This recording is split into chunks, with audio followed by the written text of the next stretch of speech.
Jika kita mengatakan bahwa orang Kristen tidak perlu berpuasa, karena alasan Yesus sudah melakukannya untuk kita ketika Ia, selama 40 hari berpuasa di padang gurun. Dengan alasan demikian, kita menjadikan doa sebagai hal yang sama. Karena justru sebaliknya, Kristus mempraktekkan bagaimana berpuasa dalam konteks iman yang benar. Arti berpuasa. Berpuasa dalam iman Kristen, bukanlah sekedar tidak makan atau tidak minum dalam jangka waktu tertentu, sebagai perwujudan iman, melainkan dilakukan secara berkeyakinan penuh, atas dasar menciptakan keseriusan dalam hal-hal spiritual dengan Tuhan. Berbagai hal telah dikemukakan oleh berbagai tokoh rohani Kristen mengenai berpuasa, khususnya manfaat berpuasa dalam Alkitab. Di antaranya adalah untuk meningkatkan hubungan dengan Tuhan dan menciptakan pengendalian diri. Dalam iman Kristen, ada 4 jenis berpuasa. 1. Puasa penuh, tidak makan dan minum sama sekali, untuk jangka waktu tertentu. Contohnya puasa Musa selama 40 hari dan 40 malam, serta puasa Ester selama 3 hari. 2. Puasa sebagian, parsial, hanya makan makanan tertentu, atau pantang terhadap makanan tertentu. Seperti Daniel, hanya makan sayuran dan minum air putih, dan Yohanes Pembaptis. 3. Puasa regular, puasa yang dilakukan secara rutin, seperti yang sering dilakukan oleh orang Farisi di Perjanjian Baru. 4. Puasa dalam keadaan khusus, puasa yang dilakukan untuk situasi atau keadaan darurat tertentu, seperti puasa Raja Daud saat anaknya sakit.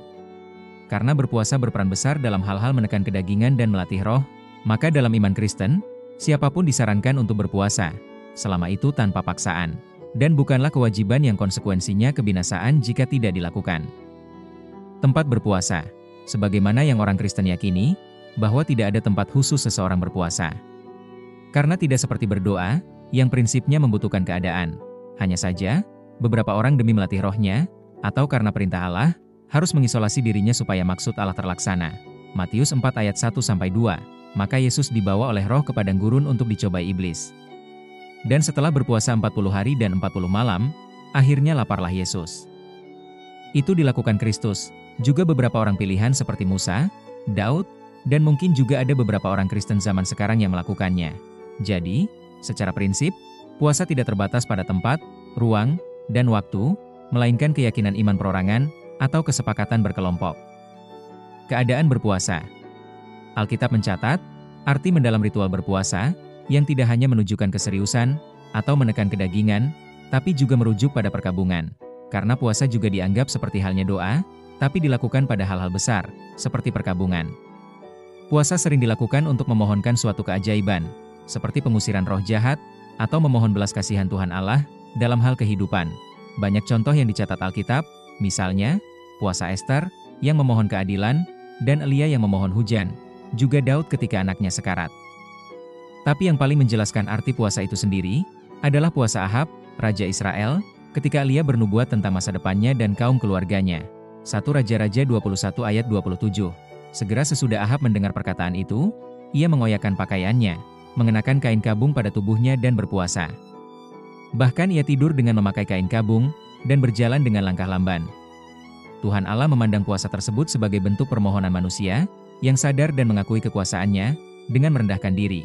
Jadi, untuk hal-hal itulah, puasa menjadi semacam bentuk lain dari hubungan manusia dengan Tuhan Allah, dalam konteks iman yang paling sakral.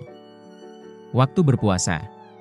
Berbeda dengan berdoa, berpuasa dahulu sebelum Kristus, memiliki waktu-waktu yang ditetapkan, baik karena ditentukan Tuhan, maupun tradisi turun-temurun meneladani para nabi.